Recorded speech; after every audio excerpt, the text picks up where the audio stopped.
On a heated panel discussion about a potential American flag logo for the Olympics, a Fox News co-host seemed to confuse two very different countries. Now, I just want to remind you all, the Olympics are going to take place in Japan. That's all you need to know for context. Now let's watch how this conversation went down. I like to call them the genocide Olympics anyway. I'm still on the team that I'm not even sure that we should be competing because there is an ongoing genocide in Xinjiang. So if we are going to go to a country, if we are going to compete and have American athletes there in a country that's committing a genocide, even more important, Harris, to have the freedom of the American flag fully represented. Now, that woman was actually a State Department spokesperson during the Trump administration, which explains a lot. Which state? Xinjiang. Oh my God, I didn't want to watch the video because I wanted to be fresh when we did it here. And I thought, are we gonna be being too hard? Did she say China but meant Japan? No. No, That is, I will say, for a very long time, I've not seen such a mix of incredibly specific, detailed information and such overarching ignorance. Like, she mentioned the specific area in China. Yeah. She knew about the group. That's an important issue that doesn't get talked about enough. But all of it was baked in a shell of, I don't know what's going on. This story has so many different themes. I know it sounds like it's just a dumb story, but there's actually some pretty meaty issues at play here. So first of all, okay, yeah, the shallow part of it is she mixed up Japan and China. Obviously, Japan is not not persecuting Muslims, Uygur Muslims. To be fair, it's tough for them too. Yeah, it's a little different. So. Yes, she made that giant mistake. So let's put that aside though. What's interesting is she had this very clear talking point ready in regard to China, right? And to be sure, the persecution of Uyghur Muslims is deplorable, it's disgusting, it should not be minimized. But there's also a very clear reason why right-wingers love to focus on that. And it's because they are supportive of a Cold War with China, which would be a terrible idea, especially at a time when we need global cooperation, especially with countries like China, to combat climate change.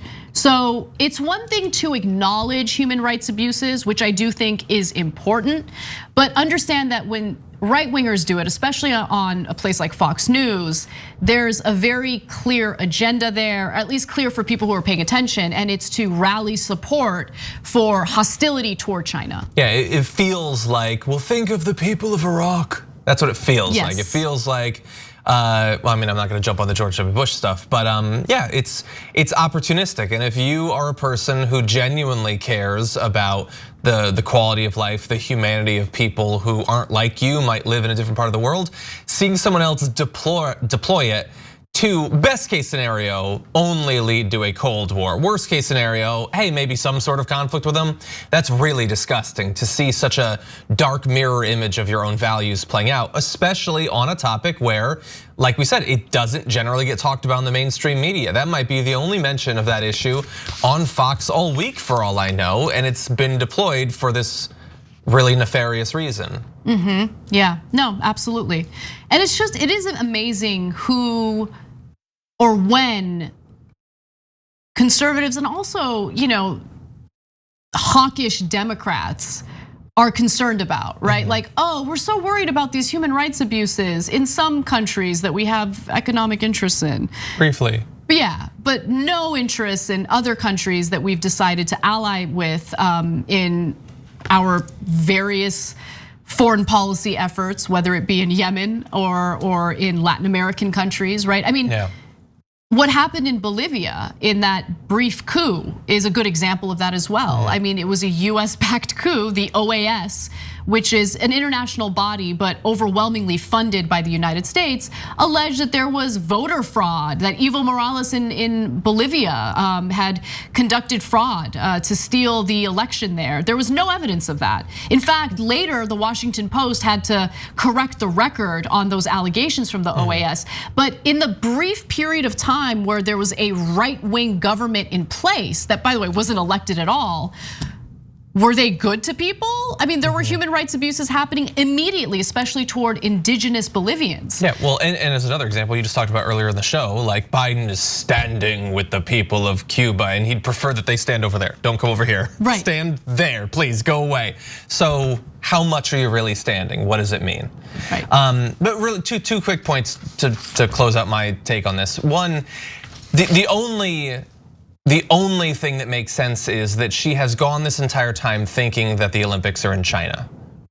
And I just don't understand how you could make it through the past few months of news and the qualifications and all the stuff about the gymnastics and all that and think that that's where it is. It's just a weird thing, but that's one person's mistake. That's just one person.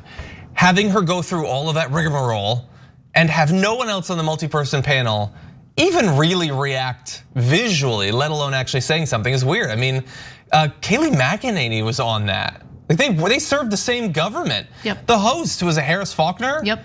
She said, "Wow, like that's not wow. What the hell? Wow, that's a good point."